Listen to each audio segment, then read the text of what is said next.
Hello everyone, তোমরা সবাই কেমন আছো? আজকে বুঝতেই পারছো আমি কিন্তু একটি সমুদ্র সৈকতে এই ভিডিওটি বানিয়েছি। এবার তোমরা গেস করো তো যে এই সমুদ্র সৈকত ঠিক কোন জায়গাকার। তোমরা যদি গেস করতে না পারো তাহলে আমি বলেই দিই, আজকে আমি যে সমুদ্র সৈকতে হাঁটছি সেটা হচ্ছে দীঘার উদয়পুর সি বিচ।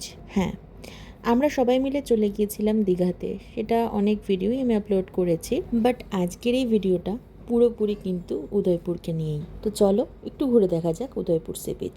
আমরা যতবারই দীঘায় গেছি ততবারই তালসারি, চন্দনেশ্বর মন্দির সব জায়গায় ঘুরেছি, কিন্তু এইবার আমরা কিন্তু একটু অন্যরকমভাবে ঘুরেছি। উদয়পুর আমাদের এই ফার্স্ট টাইম আসা, আমরা কিন্তু এইবার আর তালসারি যাইনি বা মন্দিরে যাইনি। তো গিয়েই আমরা যেটা করলাম সেটা হচ্ছে সবার মতো টেবিল চেয়ার বুক করে নিলাম আর ফ্যামিলির সবাই মিলে বসেছিলাম। হ্যাঁ, কিসের জন্য বসেছিলাম সেটাও তোমাদের বলি। বসেছিলাম হচ্ছে মাছ ভাজা খাওয়ার জন্য আর কাঁকড়া খাবো বলে। কি সুন্দর দেখো, ঢেউগুলো পায়ের সামনে চলে আসছে, একদম পা ছুঁয়ে যাচ্ছিল। সমুদ্রের এই জলের মধ্যে টেবিল চেয়ার পেতে বসার এই অভিজ্ঞতাটা কিন্তু আমার আগে হয়নি, এটাই আমার প্রথম।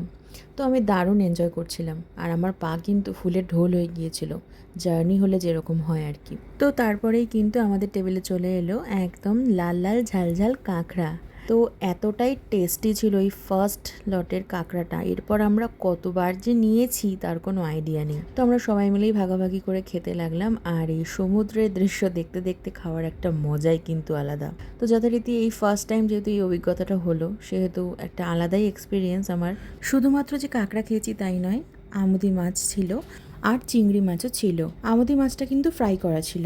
কাসন্দি দিয়ে খেতে কিন্তু দারুণ লাগছিল মাছ ভাজাটা। এই একটা দিন লিভার খারাপ হবে এই চিন্তা বাদ দিয়ে একটু খেয়ে নিলাম। এমনি বাইরে গেলেও যারা একটু ভোজন রসিক তারা কিন্তু এটা খাবো না ওটা খাবো না করলে হয় না। তো যাই হোক, তারপর হচ্ছে সব শুরু হলো ঘোড়ায় চড়া। এরা তো ঘোড়ায় চড়বেই, দীঘা হোক যেখানেই হোক, সমুদ্র সৈকতে গেলে এদের ঘোড়ায় চড়া চাইই চাই।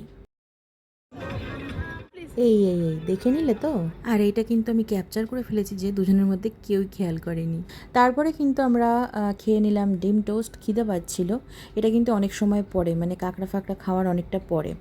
তারপর একটু গরম গরম চা খেলাম আর সমুদ্রের আনন্দ নিলাম। তো যথারীতি এরপর কিন্তু চলে আসে শপিংয়ের পালা। নিউ দীঘা থেকে আগেই কিন্তু ব্যাগপত্র কেনা হয়েছিল, বাট আমাদের পরিবারের একটা ছোট্ট সদস্যর জন্য কিন্তু কিনতে ভুলে গিয়েছিলাম। তো যথারীতি তার জন্য একটা ব্যাগ নিলাম, মানে আমার বানার জন্য, আর আমার জন্য একটা ব্যাগ নিলাম।